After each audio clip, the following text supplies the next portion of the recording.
Bonsoir, ce soir, je suis encore là pour vous parler de la Bible, mais surtout des contradictions qui sont au niveau de la Bible. Mais avant tout propos, j'aimerais honorer ici une personne qui se bat pour le réveil en Afrique et pour l'éveil de conscience en Afrique, qui est à la personne du révérend Aké Dieudonné, qui est mon pasteur. Aujourd'hui, nous allons parler de la Bible, mais plus précisément du sacrifice d'Abraham. Et pour cela, nous allons lire le livre de la Genèse, Genèse 22 à partir du verset 10. La Bible dit, « Puis Abraham étendit la main et prit le couteau pour égorger son fils. Alors l'ange de l'Éternel l'appela des cieux et dit, « Abraham, Abraham. » Il répondit, « Me voici. » L'ange dit, « N'avance pas ta main sur l'enfant et ne lui fais rien, car je sais maintenant que tu crains Dieu et que tu ne m'as pas refusé ton fils unique. » Ici, la Bible dit que Abraham devait donner son fils unique à l'Éternel. Et lorsque Dieu a vu la sincérité d'Abraham, et lorsque Dieu a vu qu'Abraham était prêt à lui donner son fils, Dieu a refusé de prendre en sacrifice le fils d'Abraham. Et par la suite, nous tous on connaît ce qui s'est passé. Ici, on retient que Dieu n'a pas du tout accepté le sacrifice d'Abraham qui consistait à lui donner son fils. Nous allons lire Hébreu. Hébreu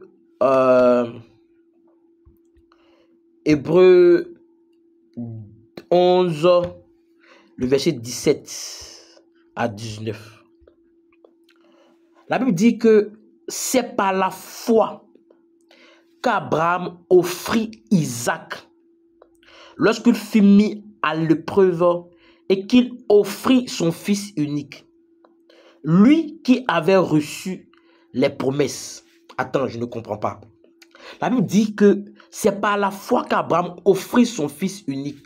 Offrit comment? Lorsqu'il fut mis à l'épreuve.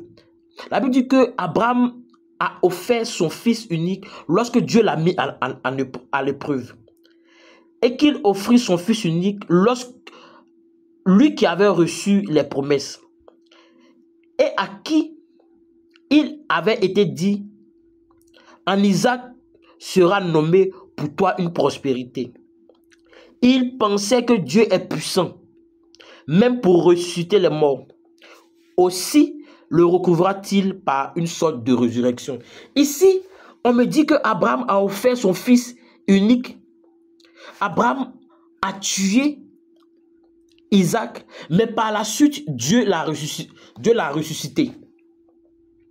Ici, la Bible dit que il pensait que Dieu est puissant, même pour ressusciter les morts.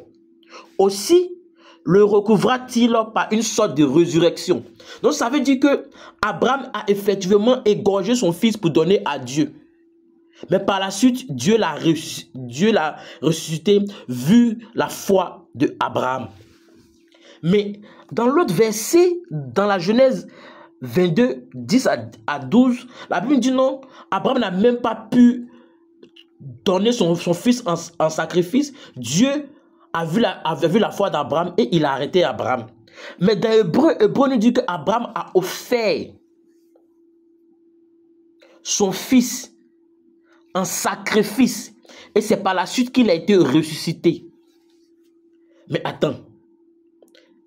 Je n'arrive pas à comprendre la Bible. Est-ce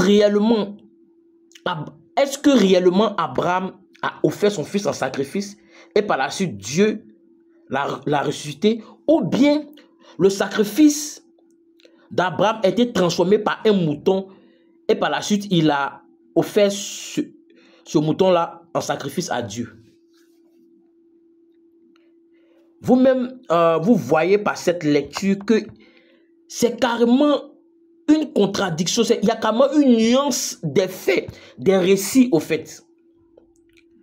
La Genèse dit que Abraham n'a pas offert son fils en sacrifice. Hébreu nous faut comprendre que Abraham a offert son fils en sacrifice. Mais par la suite, Dieu l'a ressuscité.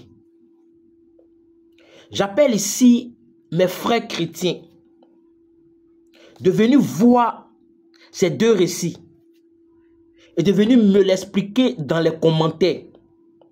Là encore, je pense que il y a eu une contradiction forte quelque part dans ces deux textes-là. Mais je demande aux chrétiens vraiment de pouvoir réfléchir, de pouvoir analyser, d'avoir l'esprit de discernement et de pouvoir lire la Bible avec l'intelligence du Créateur. Sur ce, je vous souhaite une bonne soirée. Que la grâce du Créateur soit sur vous. See you.